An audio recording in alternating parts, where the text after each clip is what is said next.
Hey Bobby, what are we doing at the log village today? I'm working on Nalbinding rug. They came from Sweden. The idea came from Sweden. Okay. And what I'm doing right now is I'm adding fabric because my strings have gotten too short and I need to add to it. And this is what I call a magic knot. I'm going to cut a slit in the fabric. Okay. Not a very big slit where you're going to tear it right through.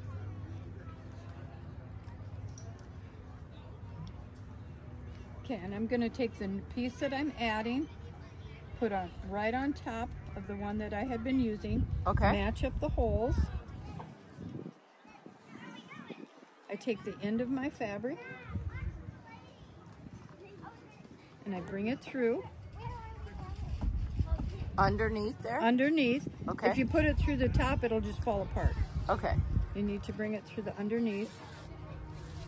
And you keep pulling it through. Okay, and then you play with it just a little bit, and all of a sudden you have a knot. Oh, wonderful. It's connected and ready to go. Okay. What's the next step then? Then the next step is I put my needle back on. What kind of needle do you have? This is a wooden needle. Okay. Originally, they were made out of bone. Okay. So you just thread it like a normal needle? Just thread it like a normal needle. Okay. And then I go back to what I was working on. And I stick it through the... How do you know where to stick it through? Okay. So I have a loop here, and I'm going to go through the next loop. Okay. Now, if I want to increase, because I have to make it bigger, or it'll just it'll become a cat toy. Yeah. Oh, you just come back through. You put it through the hole, you come back through that hole. Now, if I want to add stitches, instead of going in this hole again, I go in between the crosses of the two loops. Okay. And I put it in there. Again, I use my thumb for my tension, my guide. Yeah.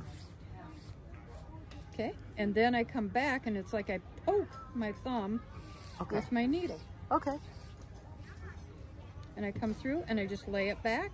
Now I go through the next loop and I've just added a stitch that will then make the rug bigger. Okay, thank you. Thank you. How long have you been working on doing this skill? This skill? I probably started learning this about 7 years ago. Okay. And this, you can also do oval rugs, and I made a koozie for my courtyard. Oh, that's lovely. So somebody who just picks this up, how long does it take to learn, like for what would be the age group, I guess? Well, I taught a 10-year-old last night how to do it. And this morning she came up to me. She had done a couple stitches by herself and it looked perfect. Oh, wonderful. Okay, so not very long. Yeah.